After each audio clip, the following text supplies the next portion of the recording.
Right.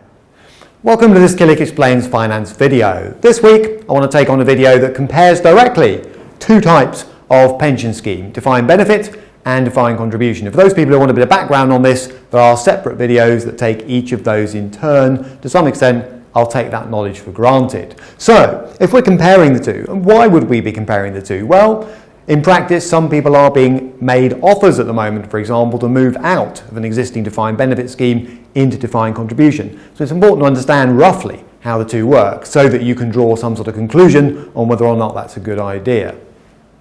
Now, the background is what, therefore? Defined benefit pensions are becoming less commonplace. Employers are offering them less and less frequently. The state still give them to government employees, but they're changing the terms, and companies rarely offer them to new employees anymore.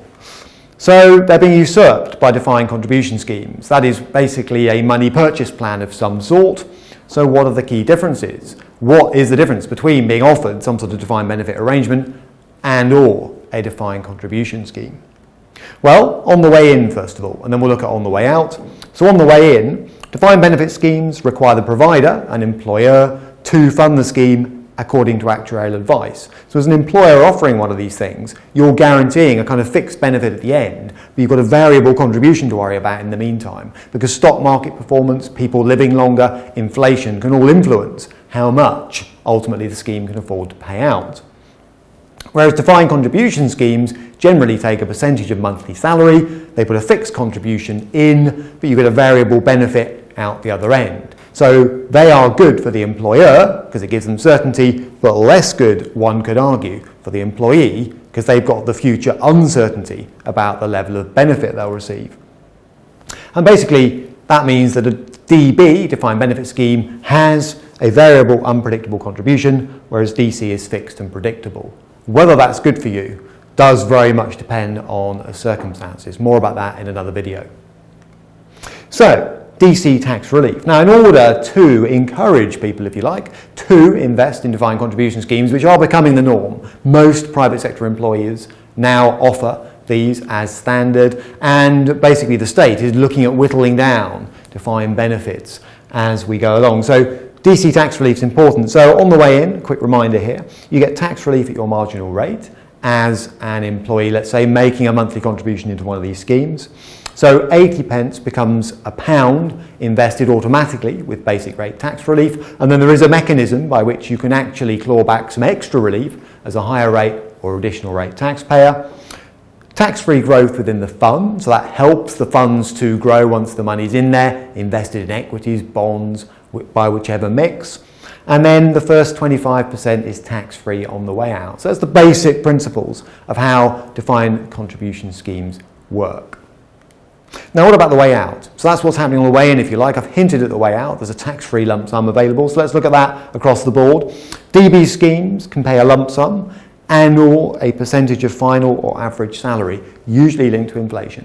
So final salary schemes basically base the income you get on your closing salary on leaving an employer or leaving full-time work, whereas an average salary scheme, as the name suggests, will tend to base the income, which will be lower, generally speaking, on average earnings. And for state employees, that is becoming something of a more common feature. DC schemes, on the other hand, very different. There's no guarantee here, and there's an awful lot of choice about the route you take. So you can do nothing. You can leave the scheme invested. You can take a lump sum up to a certain level, if you like, and or income. So much more flexibility, but no guarantees. And that's the core message when you're looking at defined contribution versus defined benefit schemes. DB income is generally paid until death, whereas DC income is paid until the money runs out. So there's a risk. With a defined benefit scheme, there's only a low risk because there is a form of protection, if you like, should the scheme provider go bust, for example. With DB schemes, there's a very low risk that you won't have an income post-work. With a DC scheme, there is that risk. Now, tax. Mentioned it earlier on, so let's just take a look at that again. Lump sums are usually tax-free in all cases, whether you're pulling them out of a DB scheme or a DC scheme. Then your income, in whatever form, will usually be taxed at your marginal income tax rates. Don't forget, once you finish work, you will potentially still pay tax. You just get slightly higher personal allowances and so on.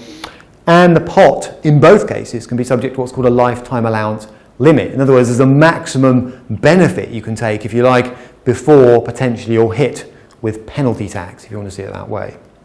So what is this lifetime allowance headache that applies to people in DB and DC schemes? It's just that the method of calculating is slightly different.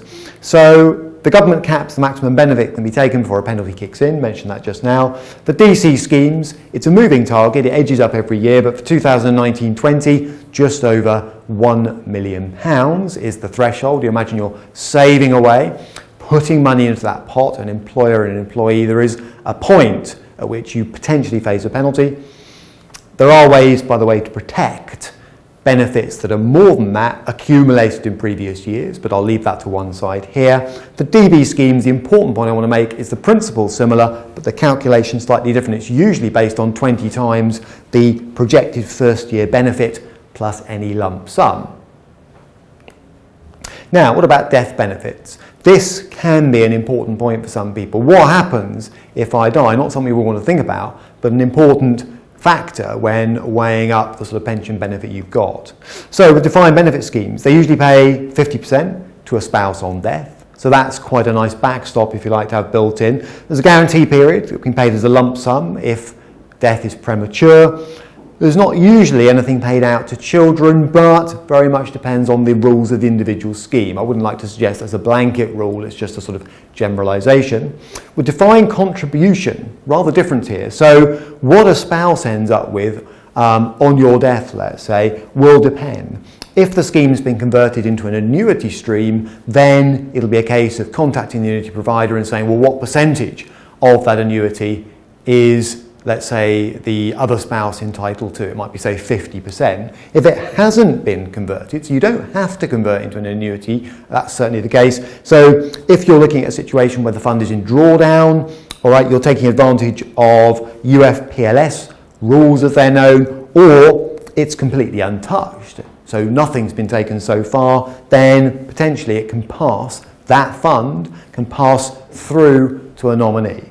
So pre-75, if the death occurs pre-75, that's all tax-free. Post-75, tax at the marginal income tax rate. Now, I'm skimming through a lot of detail here, but the point is the situation is different depending on the type of scheme that you're in on death.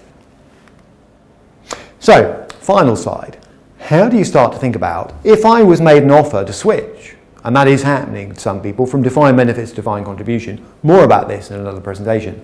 How would I even start to go about weighing that up? Now I understand some of the differences. It's a tricky one, but basically DB schemes do carry less risk for the employee. There's no two ways about it. You've got a guaranteed income. It might be index linked and it will be paid out forever, if you like, in that sense. But they're also less flexible. So you don't have all those choices I hinted at around how you use a fund with a DB scheme. Employers, not surprisingly, mostly prefer their employees to be in defined contribution schemes because that basically limits their exposure, the variability of the amount they have to put in. And that is why they're tending to make some of these transfer offers. And to find out more about those and how to weigh them up, there's another video on that exact topic in this series.